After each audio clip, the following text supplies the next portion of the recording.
Tenemos un correo electrónico, una pregunta. Adelante, por favor. Padre Pedro, he oído que nuestra iglesia se deriva de los judíos, pues Jesús lo era. Ahora, ¿se puede decir que seguimos la tradición judía y tenemos relación con el Corán y los musulmanes? Yo sé que la iglesia de Dios es una sola, la iglesia católica, apostólica y romana, pero estas otras iglesias tienen un parecido. Scarlett, primero que todo, nosotros somos como una extensión del judaísmo. Es decir, como bien tú dijiste, Jesús es judío y al principio pues no existía la religión cristiana. Eso comienza con Jesús y después de Jesús, a medida que más personas se van adheriendo a la iglesia de Jesucristo, que Jesús establece sobre Pedro y los demás apóstoles,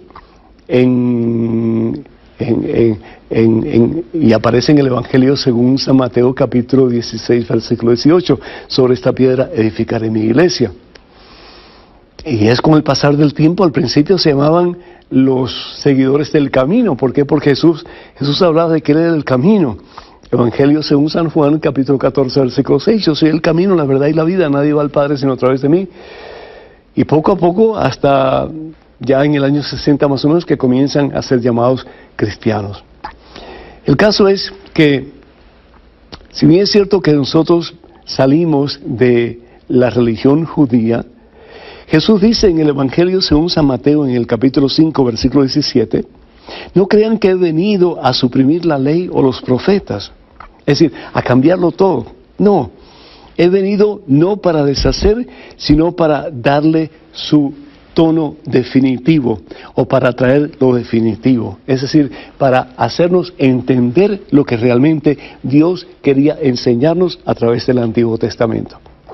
Él viene a dar la manifestación total de la palabra de Dios que encontramos en el Antiguo Testamento. Jesús no viene a cambiar nada. Jesús viene a darle su tonalidad definitiva. Entonces, el estar consciente de esa realidad, que Jesús viene a hacer precisamente eso. Ahora, cuando tú hablas de los musulmanes, estamos hablando ya de naranjas y peras, estamos hablando de cosas diferentes. La religión islámica más o menos se establece en el siglo VI de nuestra era, y la persona a quienes ellos siguen como el profeta máximo es Mahoma. Ellos creen en Jesús como un profeta, pero como un profeta. Pero si Jesús hubiera sido solamente un profeta y no hubiera sido Dios, entonces Jesús hubiera sido un mentiroso. Porque en el Evangelio según San Juan, el capítulo 10, versículo 30, Jesús lo dice, él comienza hablando de él mismo: yo y el Padre somos la misma cosa.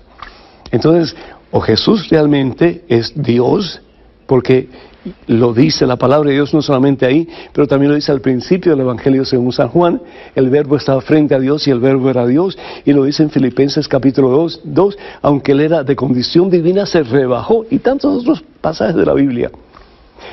Es decir, nada que ver la religión musulmana con la religión cristiana.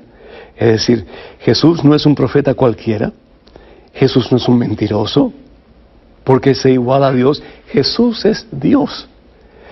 Y si bien es cierto que Mahoma yace en una tumba, muerto en alguna parte del mundo, en Meca, también sabemos que la tumba de Jesucristo está vacía, porque Jesús ha resucitado, Jesús está vivo y Jesús está con nosotros. Bendito sea Dios.